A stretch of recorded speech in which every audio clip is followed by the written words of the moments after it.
Hi guys, welcome back to my YouTube channel. मैं हूं Nitesh. Guys, assessment year 2023-24 अब start हो चुके हैं फ्रॉम 1 अप्रैल 2023 ऑनवर्ड्स। और आप में से बहुत सारे लोगों का एक कॉमन क्वेश्चन मेरे पास आ रहा है कि आईटीआर फाइलिंग आपकी कब से स्टार्ट होने वाली है।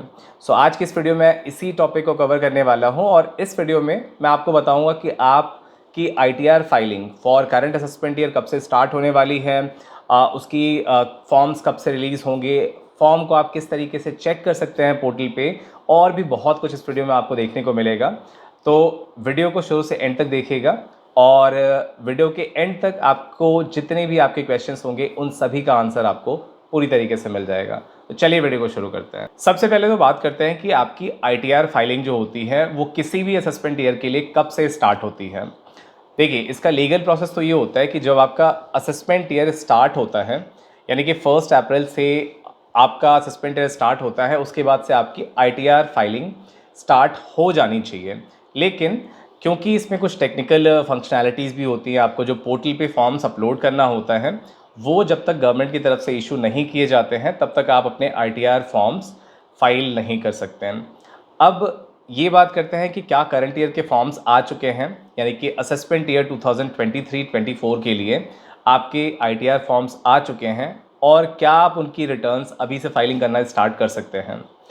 अभी तक आपके जो आईटीआर फॉर्म्स हैं वो गवर्नमेंट की तरफ से इशू नहीं किए गए हैं, यानी कि आपका असेसमेंट ईयर 2023-24 आपका 1 अप्रैल से स्टार्ट ज़रूर हो चुका है, लेकिन इसके रिगार्डिंग जो आपके ITR 1, ITR 2, 3, 4, 5, 6, 7 ये जो सारे आईटीआर फॉर्म्स होते हैं, इनमें से अभी तक कोई भी आईटीआर फॉर्म गवर्नमेंट की तरफ से इशू नहीं किया गया है। इसीलिए हमारे को यहाँ पे रिटर्न फाइलिंग के लिए कुछ दिनों का और वेट करना पड़ेगा। अब ये कुछ दिनों का वेट कितना हो सकता है, मोस्ट प्रॉब्ली यहाँ पे अभी आपको शायद 7-8 दिनों का और वेट करना पड़े, और हो सकता है उसके पहले तक फॉर्म आ जाएंगे। बिकॉज लास्ट ईयर फॉर्म आपके 5 तारीख से सबसे पहले आपका ITR 1 फॉर्म लाया गया था, उसके बाद ITR 4, फिर 2 और 3 एंड सो ऑन बाकी फॉर्म्स लाए गए थे। सो इस साल भी वी कैन ऑल्सो एक्सपेक्ट कि आपका जो नेक्स्ट 4-5 डेज़ होगा उसमें आपके ITR 1 से स्टार्ट किए जाएंगे, आपकी ITR 1 की फाइलिंग स्टार्ट हो जाएगी और उसके बाद ITR 4, 2, 3 इस तरीके से आपके फॉर्म्स रिलीज़ हो जाने चाहिए। लेकिन एज ऑफ नाउ अभी तक पोर्टल पे कोई भी फॉर्म्स अपडेट नहीं हुए हैं, इसलिए यहाँ पे अगर आप करंट ईयर की फाइलिंग करना चाहते हैं तो आपको अभी कुछ दिनों का और वेट करना पड़ेगा। इसके बाद बात करते हैं कि अगर आपके आईटीआर फॉर्म्स पोर्टल पे अपडेट हो जाते हैं तो आप ये किस तरीके से चेक कर सकते हैं कि अब आप आईटीआर फाइलिंग स्टार्ट कर सकते हैं या अभी आपको और कुछ दिनों का वेट करना है।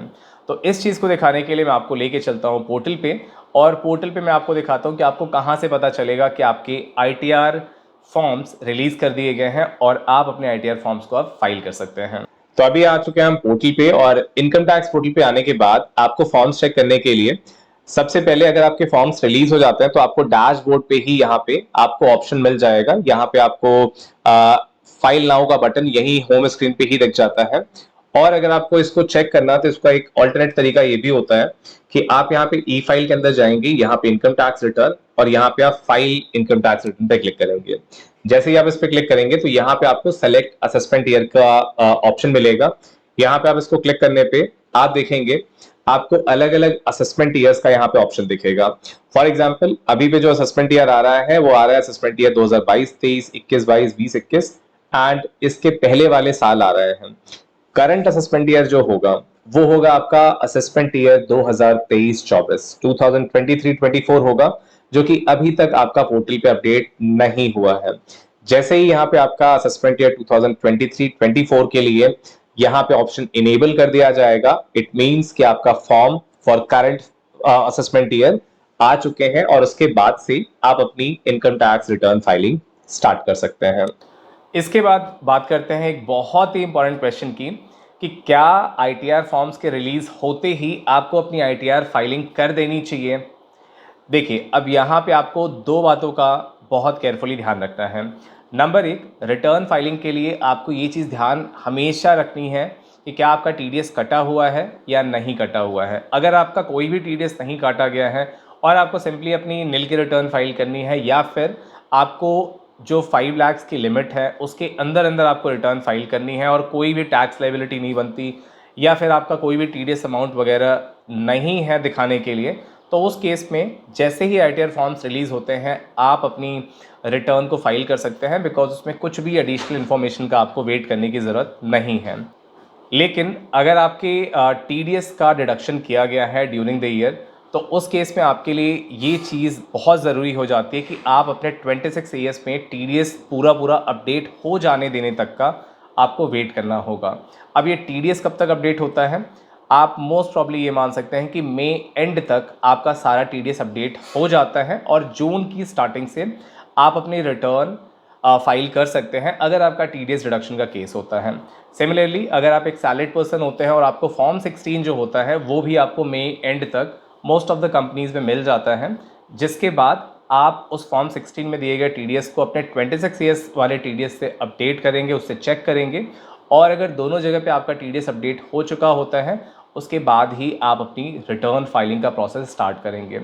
अदरवाइज अगर आप रिटर्न पहले फाइल कर देते तो बाद में आपका जो TDS अपडेट होता है उसका क्रेडिट आपको नहीं मिलता, जिसकी वजह से आपके TDS का लॉस होता है और आपको बाद में रिटर्न रिवाइज करनी पड़ सकती है। तो इन चीज़ों को अवॉइड करने के लिए सिंपली आपको रिटर्न तभी फाइल करना है अगर आपका TDS वाला केस है, तो आपको TDS अपडेट हो जाने देने तक का वेट करना होगा और उसके बाद फाइलिंग करिए। और आपका जो लास्ट डेट होता है रिटर्न फाइल करने का विदाउट लेट फीस वो होता है 31 जुलाई।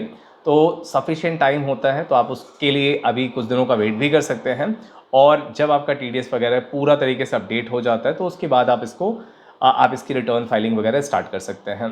इसके अलावा लॉस वाले जो पर्सन होते हैं उनके बारे में एक चीज़ बहुत स्पेसिफिकली बता दूं, आप में से बहुत सारे लोग ऐसे होते हैं जो इंट्राडे फ्यूचर एंड ऑप्शंस वगैरह में ट्रेड करते हैं और उनको लॉस फेस करना पड़ जाता है। तो उस केस में अगर आपका लॉस का केस होता है तो ये चीज़ आपको बहुत केयरफुली सुननी है। लॉस के केस में आपका जो रिटर्न होता है वो हमेशा आपको ड्यू डेट के पहले फाइल करना होता है, और साथ ही साथ आपकी रिटर्न में लॉस को स्पेसिफिकली मेंशन करना होता है। अगर आप इन दो कंडीशंस को फॉलो करते हैं तभी जा करके आप अपनी लॉस को कैरी ओवर कर सकते हैं फॉर नेक्स्ट फाइनेंशियल ईयर्स के लिए। तो हमेशा आप 31 जुलाई की डेट को याद रखेंगे और हर हाल में आपको रिटर्न अपनी 31 जुलाई के पहले फाइल करनी है। और अगर आप 31 जुलाई के बाद रिटर्न फाइल करते हैं तो भी आप रिटर्न फाइलिंग तो कर सकते हैं, लेकिन वहाँ पे आपको लेट फीस वगैरह देना पड़ेगा अंडर सेक्शन 234F। और एक और इम्पॉर्टेंट बात लास्ट में आपको बता दूं कि अभी जो करंट ईयर होगा उसमें आपकी last date with late fee आपकी जो होगी वो 31 दिसंबर होगी। इसके पहले वाले ईयर्स तक आपको 31 मार्च तक रिटर्न फाइल करने का ऑप्शन मिलता था, लेकिन करंट ईयर्स में और आने वाले सालों में जो आपकी रिटर्न फाइलिंग की लास्ट डेट होगी even with the late fee वो आपका 31 दिसंबर होगा। आपको दो डेट्स याद रखनी है, एक 31 जुलाई विदाउट लेट फीस आप रिटर्न फाइल कर सकते हैं, और लॉस वाले पर्सनस के लिए ये डेट बहुत ज़रूरी है बिकॉज आपको लॉस के केस में 31 जुलाई के पहले पहले रिटर्न फाइल करनी है। और दूसरी डेट है आपकी 31 दिसंबर, जहाँ पे आप विथ लेट फीस आप रिटर्न फाइल कर सकते हैं। 31 दिसंबर के बाद आपकी रिटर्न फाइलिंग नॉर्मल तरीके से नहीं हो सकती, उसके बाद आप ITR यू में फाइलिंग करेंगे। तो ये है पूरा प्रोसेस, और एज ऑफ नाउ अभी तक आपके ITR फॉर्म्स वगैरह गवर्नमेंट ने रिलीज़ नहीं करे हैं, तो मोस्ट प्रॉब्ली अभी आपको कुछ दिनों का वेट करना पड़ेगा, 4-5 डेज़ का मे बी वेट करना पड़े, उसके बाद फॉर्म्स अपडेट हो जाएंगे। तो जैसा मैंने बताया पोर्टल पे आप इसको चेक करके और इसके बाद अपना फॉर्म फाइलिंग का प्रोसेस स्टार्ट कर सकते हैं। ऑल राइट गाइज, तो ये थी complete video about ITR form filing आपकी कब से स्टार्ट होने वाली है और आप किस तरीके से आप इस डिटेल्स को चेक कर सकते हैं और कब से आपको अपनी ITR फाइलिंग स्टार्ट करनी चाहिए। इसके अलावा अगर आपकी कोई क्वेरीज होते हैं तो आप वीडियो के नीचे कमेंट करके ज़रूर पूछें, और इसके साथ ही साथ अगर आपको वीडियो पसंद आते तो वीडियो को लाइक ज़रूर करें। चैनल को अभी तक अगर सब्सक्राइब नहीं किया तो चैनल को सब्सक्राइब करके ज़रूर रख लीजिए, ताकि मैं ऐसे ही बहुत ही यूज़फुल और इन्फॉर्मेटिव वीडियोज़ आपके लिए फ्यूचर में ला सकूँ। चलिए गाइज, मैं आपसे मिलता हूँ नेक्स्ट वीडियो में। Thank you very much.